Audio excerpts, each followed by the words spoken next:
Good evening. Welcome to 7th episode of Global and Indian Affairs. आज कुछ ऐसे events को डिस्कस करेंगे जो हमारा लास्ट वीक जो है 1 to 6 में तब हम लोगों ने डिस्कस नहीं किया, बट काफ़ी इम्पोर्टेंट इवेंट्स है और कंसीडर कर सकते हैं कि ये थोड़ा सा डिफरेंट काइंड ऑफ इवेंट्स या स्पेशल काइंड ऑफ इवेंट्स है। ठीक है, तो चलिए शुरू करते हैं। सबसे पहला इवेंट आज के दिन जो न्यूज़ आया, ठीक है। सो आज के दिन ये न्यूज़ आया था कि उत्तराखंड में ए स्पेशल कैंपेन ने ऑपरेशन मर्यादा, ठीक है, ये शायद लास्ट ईयर ही स्टार्ट हुआ था, बट वापस से ये ऑपरेशन मर्यादा को एग्जीक्यूट किया गया था। उत्तराखंड पुलिस ने किया to maintain cleanliness at the pilgrimage and tourist places like Haridwar, Rishikesh, Chardham etcetera. ठीक है, सो ऑपरेशन मर्यादा के अंतर्गत 67 पीपल को अरेस्ट किया गया और नियरली 2703 लोगों को चालान दिया गया। ठीक है, सो क्वेश्चन ऐसा आ सकता है कि ऑपरेशन मर्यादा किस स्टेट के साथ एसोसिएटेड है। ठीक है, तो आंसर होगा उत्तराखंड। कुछ फैक्ट्स, उत्तराखंड के सीएम है पुष्कर सिंह धामी, उत्तराखंड के गवर्नर है लेफ्टिनेंट जनरल गुरमीत सिंह और उत्तराखंड का कैपिटल है देहरादून। वैसे मुझे कुछ इंटरनेट सोर्स से पता चला कि देहरादून जो है वो है विंटर कैपिटल, भराड़ी साई जो है वो है समर कैपिटल। ठीक है, सो इसको आप थोड़ा ध्यान में रख सकते हैं। चलते हैं नेक्स्ट इवेंट पे। Indian tennis player Rohan Bopanna and partner Matthew Ebden were defeated by Russian pair of Karen Khachanov and Andrei Rublev in the men's double title final of the Madrid Open 2023। So Madrid open में men's doubles में जीत लिया है Russia से Karen Khachanov and Andre Rublev. ठीक है, तो ये ध्यान रखिएगा। ये पहले जो फोटो में है वो है कैरन खचनोव एंड सेकंड जो फोटो में वो है Andrey Rublev. Earlier the Indian duo had clinch the men's double title at Indian Wells in March. So ये आपकी इन्फॉर्मेशन के लिए है, लास्ट मार्च में जो Rohan Bopanna and Matthew Ebden है उन्होंने इंडियन वेल्स जो है वो टूर्नामेंट जीत लिया था मेंस डबल्स में। ठीक है, नेक्स्ट क्या है, world number 2 Aryna Sabalenka defeated Iga Swiatek in the Madrid Open women's singles event. ठीक है, सो ये भी इम्पोर्टेंट इवेंट है या फिर इम्पोर्टेंट क्वेश्चन आ सकता है इससे कि who among the following won the Madrid Open women singles event, तो एरिना सबलेंका। अच्छा, बाकी men's single and women's doubles जो है वो आज संडे के दिन खेला जाएगा, तो उसका रिजल्ट हम लोगों को कल तक पता चलेगा, यानी मंडे के दिन। ठीक है,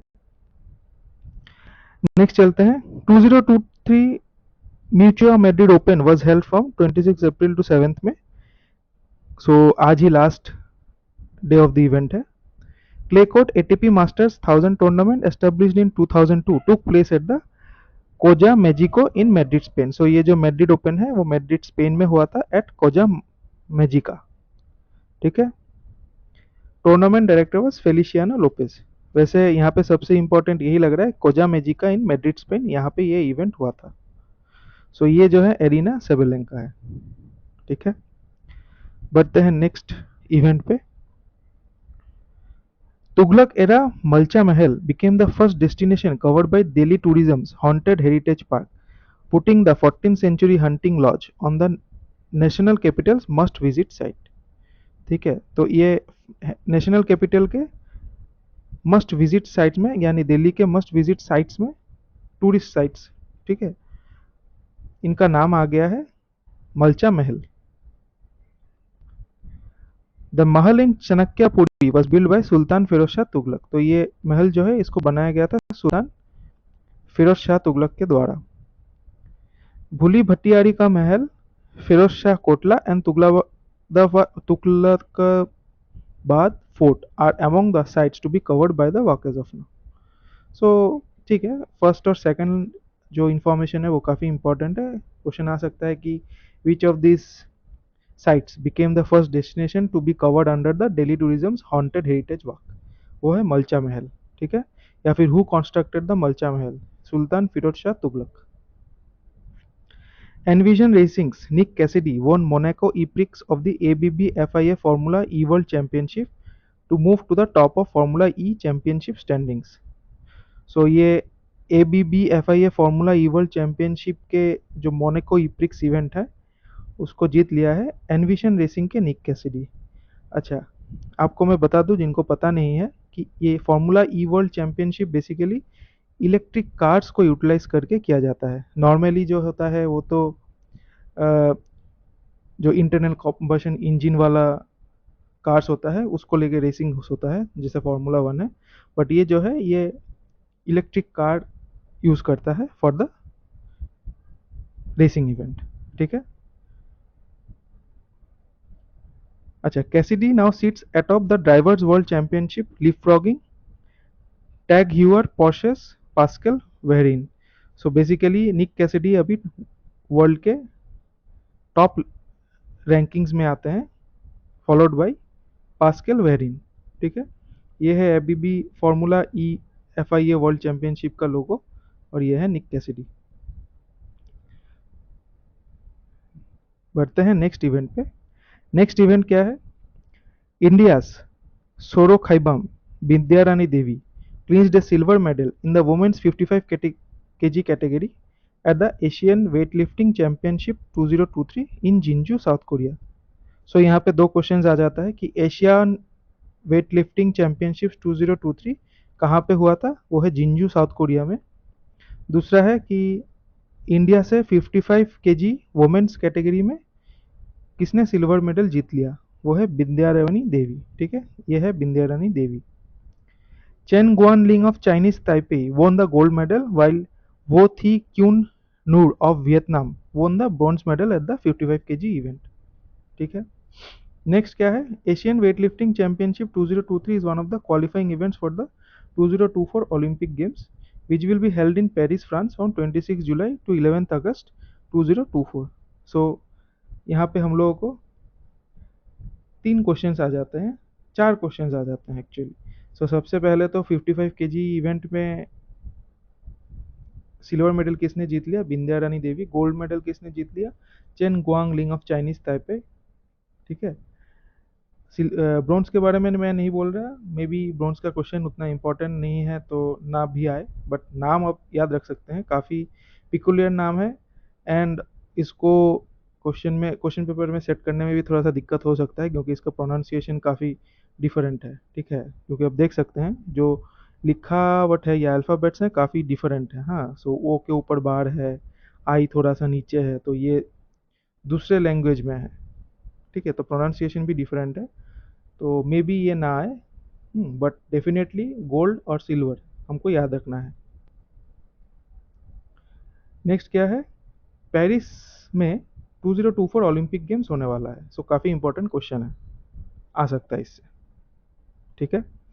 बाकी मुझे कुछ डिटेल्स मिला है। मेंस इवेंट में 55 केजी किलोग्राम इवेंट जो हुआ था उसमें गोल्ड मेडल मिल गया दो तुंग तुंग को, फिर निगोसॉन दिन को सिल्वर मिल गया एंड अर्ली चोंटे को मिल गया ब्रोंज।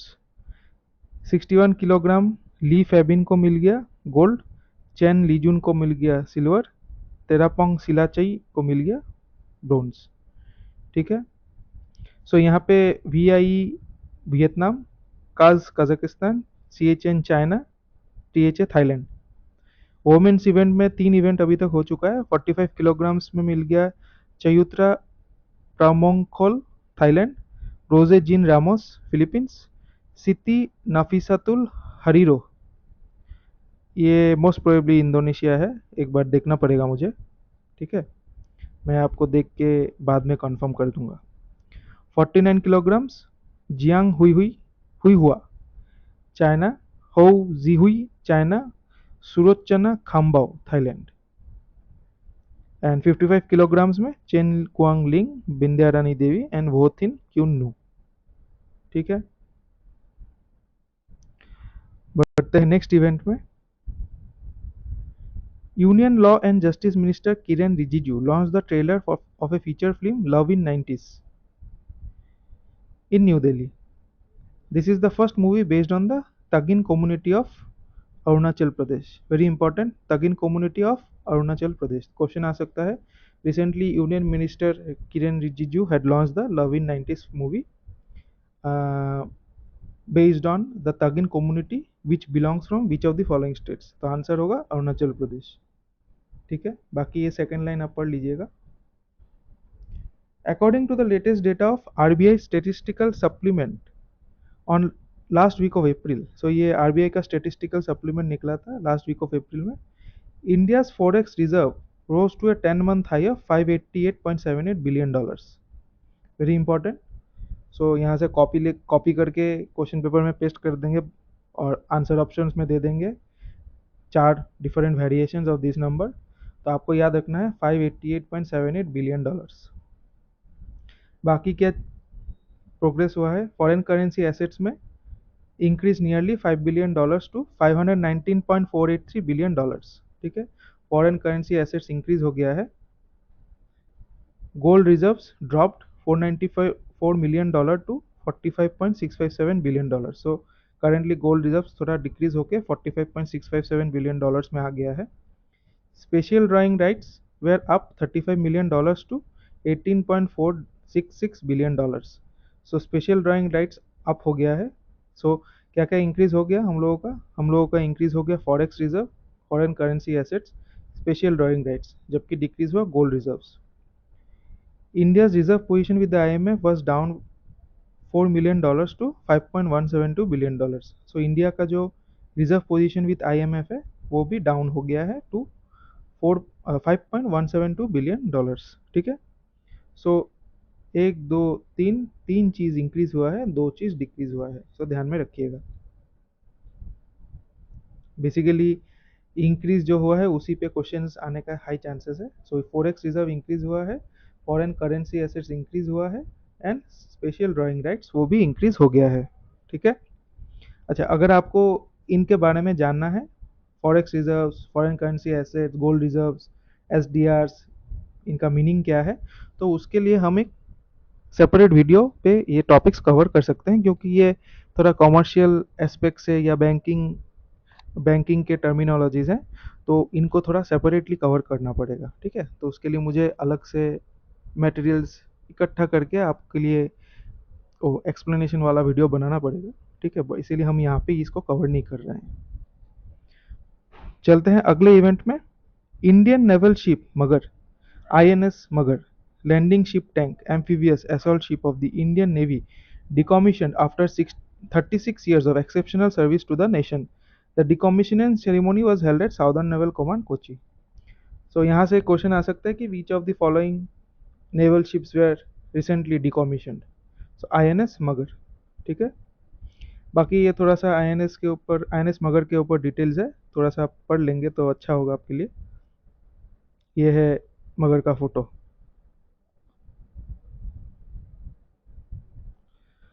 बढ़ते हैं नेक्स्ट इवेंट पे. नेक्स्ट इवेंट में क्या बोल रहा है? अच्छा, a flyway is a geographical region within which a single or group of migratory species completes is annual cycle. So flyway का मीनिंग बता रहा है. सो फ्लाईवे क्या है? ये जो बर्ड्स माइग्रेट करते हैं एक रीजन से दूसरे रीजन, सो उनका एक डेफिनेट पाथ होता है. ठीक है, so let's say bird X, ठीक है, माइग्रेट करेगा from India to maybe Japan. ठीक है, मैं ऐसे ही एग्जांपल देके बता रहा हूँ, ये कोई मतलब थियोरेटिकल एग्जांपल है. ठीक है, तो ये जो उनका रूट है ना, वो रूट फिक्स्ड हो जाता है. सो ये एक रीजन ए से रीजन बी. ठीक है, तो इनको फ्लाईवे डेजिग्नेट किया गया है. ओके, सो इसी के बारे में हम थोड़ा सा इस टॉपिक में कवर करेंगे या इस न्यूज़ इवेंट में कवर करेंगे. सो आगे क्या बता रहा है? There are 9 flyways in the world. So दुनिया भर में ऐसे 9 फ्लाईवेज हैं. ठीक है, total 370 species of migratory birds visit the Indian subcontinent annually. So India में nearly 370 species of migratory birds हर साल आते जाते रहते हैं. ठीक है, The Central Asian Flyway is a major migratory route for birds covering 30 countries from the Arctic Ocean to the Indian Ocean. So Arctic ocean से लेके इंडियन ओशियन में जितने भी रीजन्स है उसको सेंट्रल एशियन फ्लाईवे माना जाता है, जो कि एक major migratory route for birds है। ठीक है, it is home to more than 400 species of migratory birds. ठीक है, including threaten and endangered species such as the Siberian crane and the lesser white fronted goose. The 30 countries are, so यहाँ पे 30 countries का list दिया गया है। Afghanistan, Armenia, Azerbaijan, Bahrain, China, Georgia, Iran, Kazakhstan, Mongolia, Pakistan, Russian Federation, Saudi Arabia, Sri Lanka, Tajikistan, Turkmenistan, UAE, UK, Uzbekistan, Bangladesh, Bhutan, India, Iraq, Kuwait, Kyrgyzstan, Maldives, Myanmar, Nepal, Oman, Qatar and Yemen. So ये 30 countries जो हैं central Asian flyway के अंतर्गत आ जाते हैं। ठीक है, अभी आप पूछेंगे इसको क्या ये इसको याद रखना है। मैं बोलूँगा कि देखिए आप फिलहाल याद रखिए कि 30 कंट्रीज इस फ्लाईवे के अंदर आ जाते हैं। इतना सारा कंट्रीज आपको अगर याद रखने में प्रॉब्लम नहीं होता तो रख सकते हैं, नहीं तो नहीं रखने से भी चलेगा। मुझे लगता नहीं इतना, बिकॉज ये सारे इवेंट्स जो है ना उतना पता नहीं चलता है लोगों को। ठीक है, सो उसके ऊपर भी डिपेंड करता है कि कैसा इवेंट्स आ सकता है नहीं आ सकता। सो ये 30 कंट्रीज आप खाली याद रखिए अभी के लिए। ठीक है, नेक्स्ट क्या है, 11 countries including India, Armenia, Bangladesh, Kazakhstan, Kyrgyzstan, Kuwait, Mongolia, Oman, Saudi Arabia, Tajikistan and Uzbekistan have agreed on an institutional framework for the SAF to strengthen conservation efforts for migratory birds and their habitats in a coordinated manner in a meeting of the Central Asian region held in New Delhi from May 2nd to May 4th। So recently एक meeting हुआ था। ठीक है, उसमें इन 11 countries ने बोला है कि एक इंस्टीट्यूशनल फ्रेमवर्क सेटअप करना होगा for conserving the migratory birds and there habitats. ठीक है, सो माइग्रेटरी बर्ड्स का जो रहने का स्थान है, हैबिटेट मतलब रहने का स्थान। ठीक है, the meeting was jointly organised by the Indian ministry of environment, forest and climate change and UN environment programme as well as Convention on the Conservation of Migratory Species of Wild Animals, UNEP CMS, also called the Bonn Convention। ठीक है, so ये Convention on Conservation of Migratory Species of Wild Animals is also called the Bonn Convention।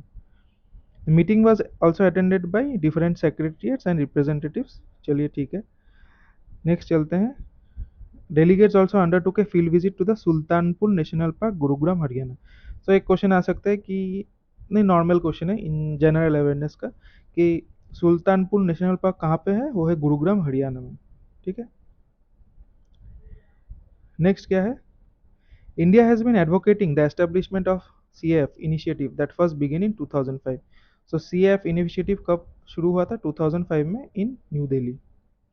Once agreed by all the countries of the flyway, India में serve as a secretariat of the CAF in due course. अच्छा, India अभी तक secretariat नहीं बना है, but बन सकता है अगर एग्रीमेंट हो जाता है। ठीक है, there is an overlap between the CAF and the area of agreement on the conservation of African Eurasian migratory water birds, एइवा। सो ये जो CAF है और एइवा है काफ़ी सिमिलर लाइंस पे दोनों ऑपरेट करते हैं। ठीक है, एइवा जो है 1995 को स्थापित किया गया था at Hague, Netherlands. 16 out of the 30 countries encompassed by the CAF are located in the EIVA agreement area। So ये जो 30 कंट्रीज थे CAF में, उसमें से 16 कंट्री जो है वो EIVA एग्रीमेंट में ऑलरेडी मेंबर है। ठीक है, अच्छा कुछ इंपॉर्टेंट फैक्ट्स। यूनेप के हेड जो है Inger Anderson again under secretary general of United Nations and executive director of UNEP. ठीक है, सो इंगर एंडरसन, ये है इंगर एंडरसन। यूनेप का हेडक्वार्टर कहाँ पे है, नायरोबी, केनिया में। UNEP established on 5 June 1972। CMS का हेड कहाँ पे है, बेसिकली CMS का कोई हेड नहीं है, वो जो कॉन्फ्रेंस ऑफ द पार्टीज, जो कॉप के बारे में हम लोग बात करते हैं ना कि इस बार जैसे COP 28 होने वाला है, जर्मनी और UAE जो पार्टनर्स है जो ऑर्गेनाइज कर रहे हैं। ठीक है, so conference of the parties ही CMS के हेड होता है। CMS headquarter is in Bonn, Germany. CMS established on 1st November 1983. ये है CMS का लोगो, ये है यूनेप का लोगो। ठीक है, चलते हैं नेक्स्ट इवेंट पे। Britain has recently pledged to give about $100 million to the Brazilian government's Amazon Fund to protect the Amazon rainforest. ठीक है, it is expected to be one of the key contribution towards achieving zero deforestation in the Amazon by 2030. काफ़ी important है, question आ सकता है कि which of the following countries have given A $100 million grant to the Brazilian government's Amazon fund to protect the Amazon rainforest. Answer है Britain या UK. ठीक है, the Amazon fund is a REDD+ mechanism created in 2009 to raise donations for non-reimbursable investment in efforts to prevent, monitor and combat deforestation as well as promote preservation and sustainable use in the Brazilian Amazon. Okay अच्छा, अभी ये REDD+ mechanism क्या है?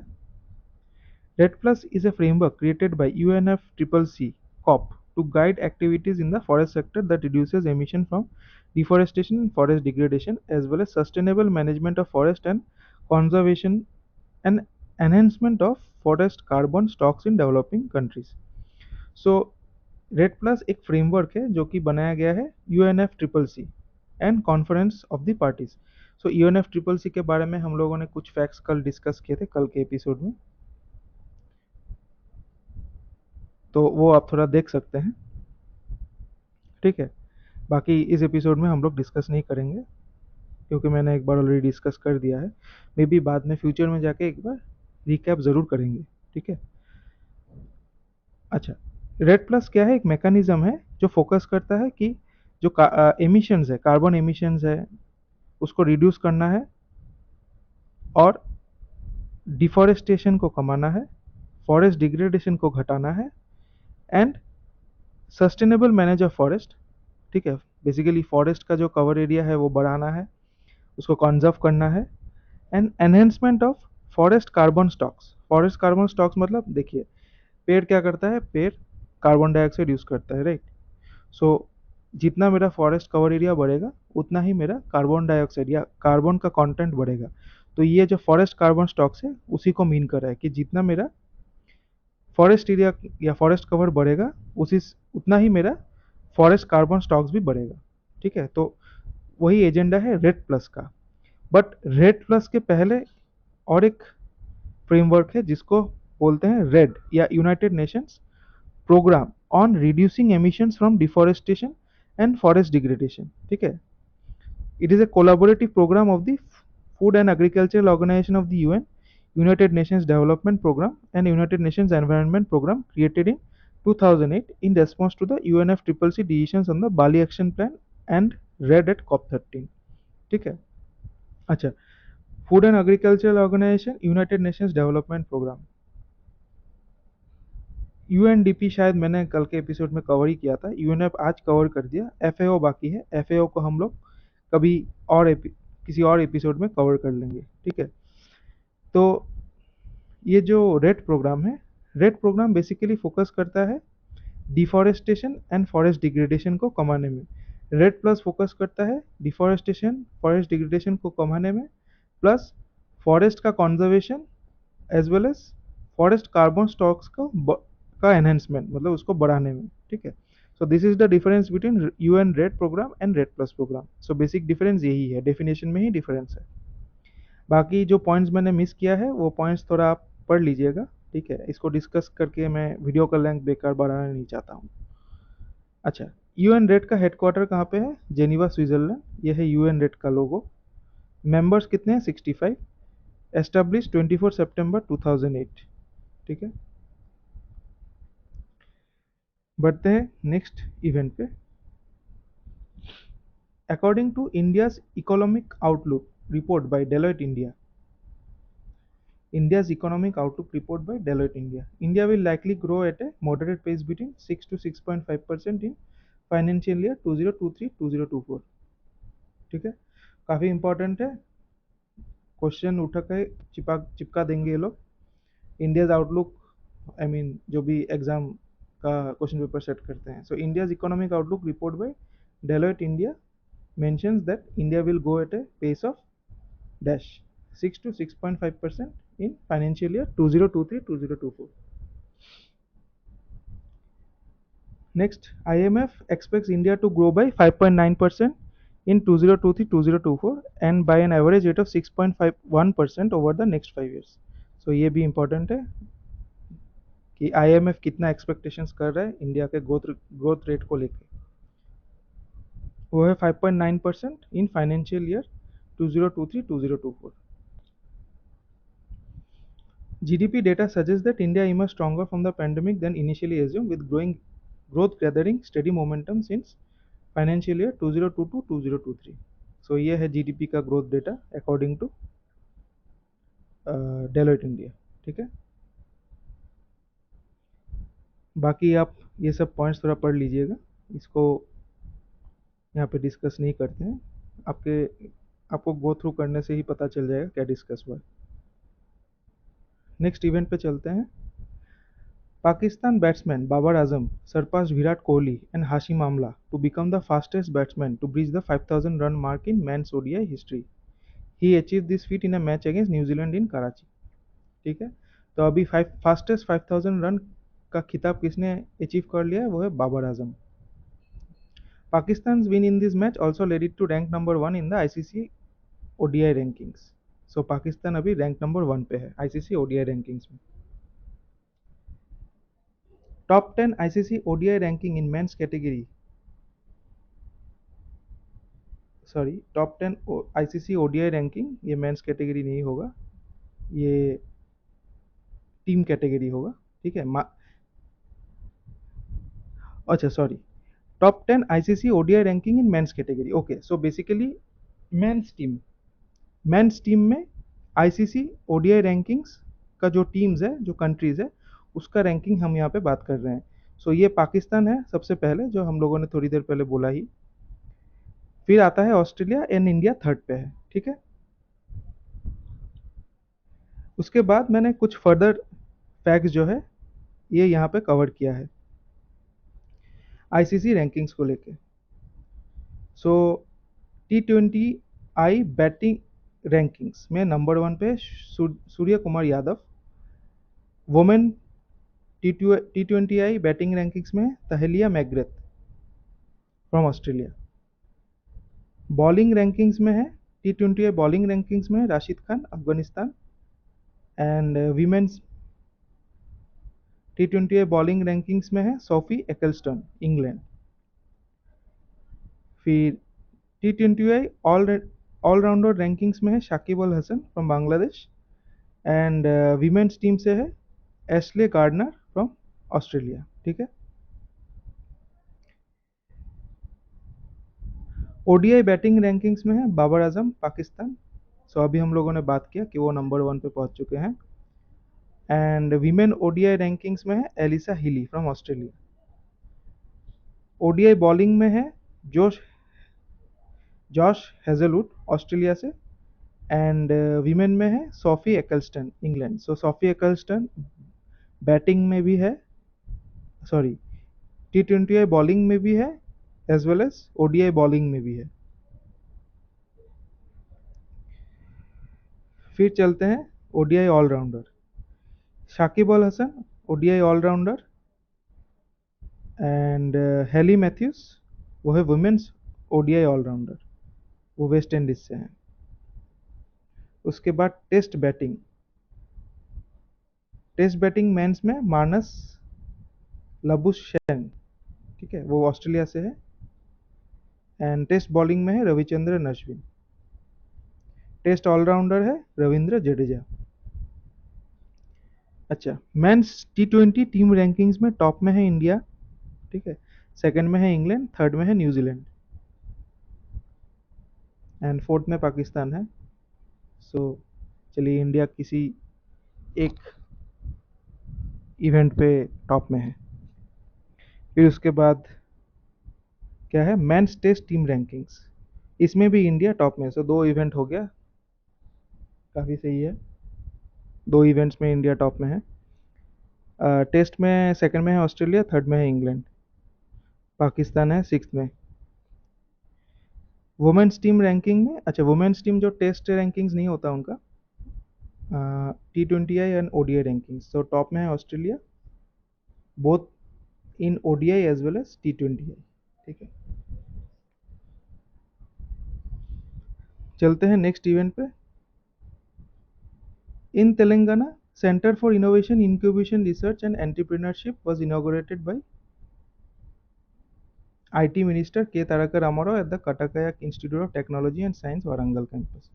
वैसे ये उतना important है नहीं, बट ध्यान में रख सकते हैं, स्टेट एग्जाम्स में आ सकता है। चलते हैं नेक्स्ट इवेंट पे। अच्छा, उससे पहले एक चीज़ मैं डिस्कस कर लेता हूँ। तेलंगाना के CM है के चंद्रशेखर राव, तेलंगाना के गवर्नर है तामिल साई सौंदरराजन, एंड तेलंगाना का कैपिटल है हैदराबाद। ठीक है, नेक्स्ट इवेंट क्या है। United states agency for international development convened the first South Asia Clean Energy Forum to foster regional cooperation and advance clean energy initiatives in South Asian countries, including Bangladesh, Bhutan, India, Sri Lanka, Maldives, and Nepal, from May 2nd to May 4th in New Delhi. So, south Asia clean energy forum first event कहाँ पे हुआ था? New Delhi में। ठीक है, किसने conduct किया था? USAID, United states agency for international development. बाकी आप थोड़ा ये सेकंड और थर्ड लाइन पढ़ लीजिएगा। USAID इंडियन मिशन डायरेक्टर है वीना रेड्डी, ये है Veena Reddy. USAID headquarter Washington DC में है। USAID हेड है समंथा पावर, एडमिनिस्ट्रेटर, जो एडमिनिस्ट्रेटर रोल पे है, Samantha power. USAID was founded on 3 नवंबर 1961। ठीक है, ये है USAID का लोगो।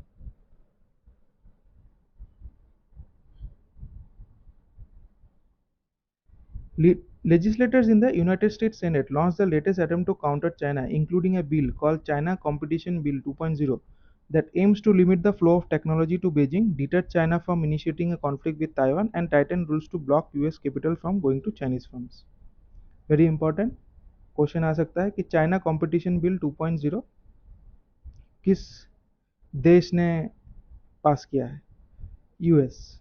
ठीक है, बाकी आप थोड़ा ये पढ़ लीजिएगा। नेक्स्ट इवेंट पे चलते हैं। Broadcaster and ex-Hampshire captain Mark Nicholas will succeed Stephen Fry as the next president of the Marylebone Cricket Club, MCC। So mark Nicholas succeed करेंगे। ये है मार्क निकोलस, ये है MCC का लोगो। ये पॉइंट्स थोड़ा पढ़ लीजिएगा। Marylebone Cricket Club is a cricket club based in London, England. It was founded in 1787 and is considered to be one of the most prestigious cricket clubs in the world. MCC is responsible for laws of cricket and also owns and operates Lord's Cricket Ground in England, ठीक है, which is widely regarded as the home of cricket। ठीक है, so question basically एक बनता है कि recently किसको president of MCC बनाया गया? Mark Nicholas. और जीके क्वेश्चन हुआ तो पूछा जा सकता है कि MCC कहाँ पे है? लंदन, इंग्लैंड में। कब फाउंड हुआ था? 1787 में। ठीक है, कहाँ पे है? London, England.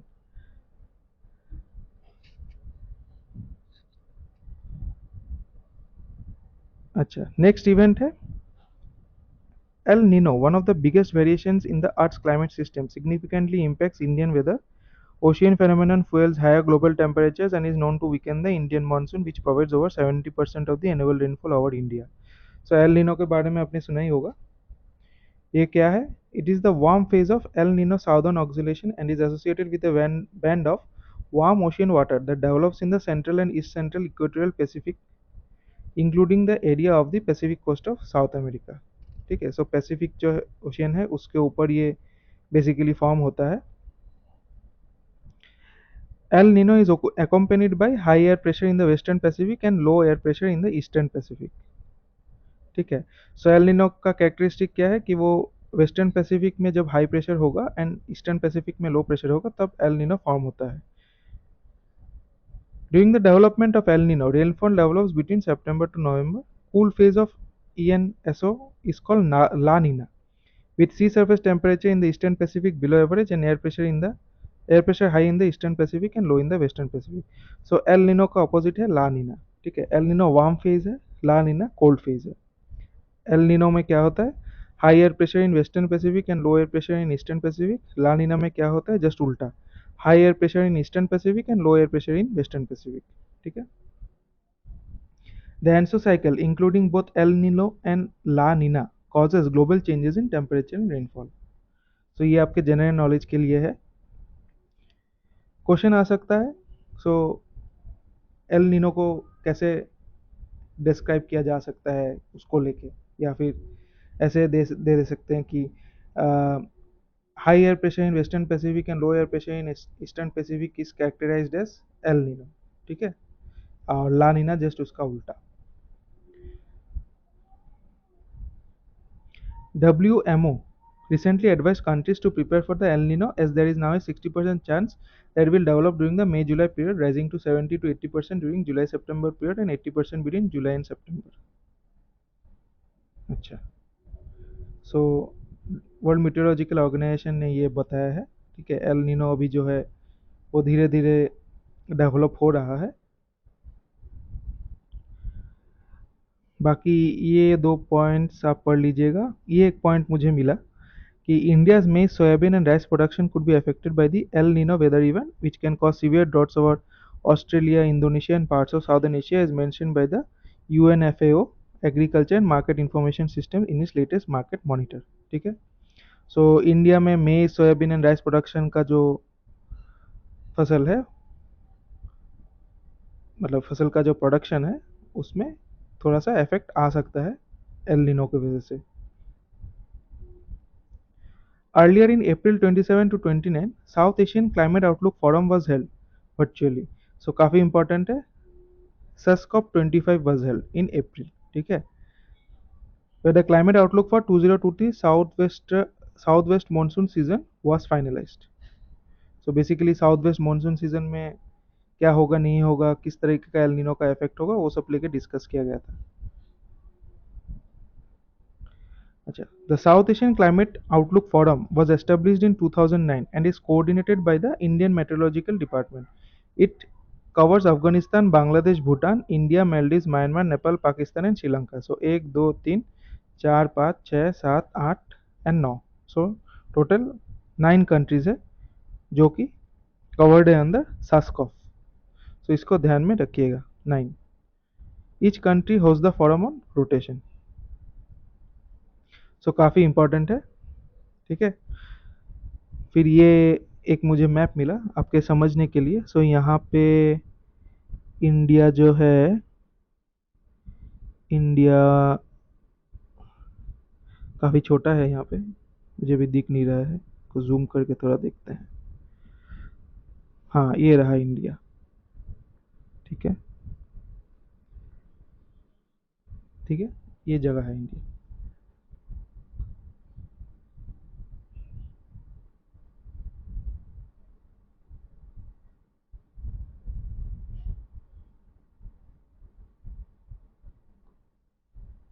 ठीक है, चलिए इसको थोड़ा जूम आउट कर लेते हैं।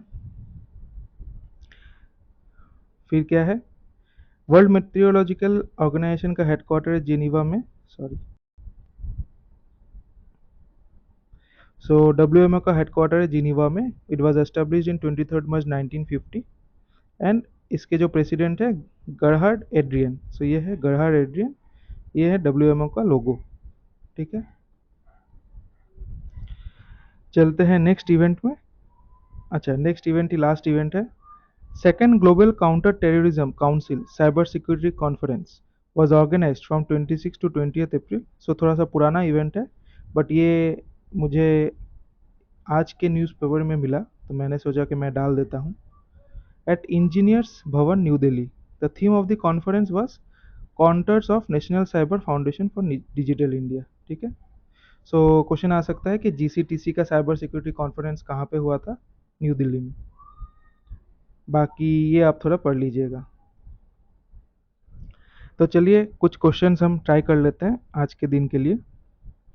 Second GCTC cyber security conference was held in New Delhi. Which of the global weather event is associated with high air pressure in the Western Pacific and low air pressure in the Eastern Pacific region? El Nino. South Asian Climate Outlook Forum has how many countries under its ambit? 9 countries. Who among the following was recently selected as the president of MCC? Mark Nicholas. China Competition Bill 2.0 was recently passed by which of the following countries? USA. US Agency for International Development convened the first South Asian Clean Energy Forum in New Delhi. Who among the following cricketers recently became the fastest batsman to reach the 5,000 run mark in men's ODI? Babar Azam. According to India's Economic Outlook report by Deloitte India, India will likely grow at a moderate pace of 6 to 6.5% in financial year 2023-2024. Which of the following countries recently pledged to give about $100 million to the Brazilian government's Amazon fund to protect the Amazon rainforest? UK या Britain बोल सकते हैं. How many countries are a part of the Central Asian Flyway Initiative? 30. Which of the following Indian naval ship was recently decommissioned? INS Magar. According to latest data of RBI statistical supplement on last week of April, India's forex reserves rose to a 10-month high of $588.78 billion. ठीक है.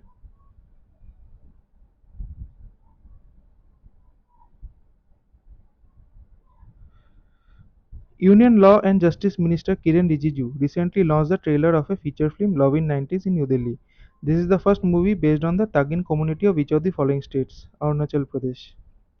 Operation Maryada is associated with which of the following states? Uttarakhand. Who among the following won the Madrid Open Women's Singles title? Arina Sabalenka. Which of the following historical sites became the first destination to be covered by the Delhi Tourism's Haunted Heritage Walk? Marcha Mahal. Who among the following recently won the Monaco E-Prix of the ABB FIA Formula E World Championship? Nick Cassidy. Who among the following clinched a silver medal in the women's 55 kg category at the Asian Weightlifting Championship 2023? Bindya Rani Devi. UN Environment Program headquarters is located in Nairobi. Who among the following is the president of WMO? Gerhard Adrian. ये मृत्युंजय मोहपात्रा जो है वो IMD के director general है, ये ध्यान में रखिएगा. Who among the following is the Indian mission director to USAID? Veena Reddy. Who among the following ranks at the top in ICC Men's T20I rankings? Men's T20I rankings में सूर्य कुमार यादव है. ODI rankings में बाबर आजम है. How many members are a part of the UN RED program? 65 members. Which of the following is the winter capital of Uttarakhand? Dehradun. वैसे देहरादून को winter capital भी बोला जाता है. 2024 Olympic Games will be held in which of the following cities? Paris. So guys, आज के लिए बस इतना ही. मिलते हैं कल के एपिसोड में. Good night. और अगर आपको कुछ डाउट्स है, आप चाहते हैं कि मैं कुछ कवर करूं, डिस्कस करूं, ठीक है, या फिर आपको लगता है कि मैंने यहाँ पे कुछ गलत बोला है, तो आप नीचे दिए हुए कमेंट सेक्शन में ज़रूर बताइएगा. और आपको वीडियो अच्छा लगा तो काइंडली सब्सक्राइब कीजिएगा. धन्यवाद.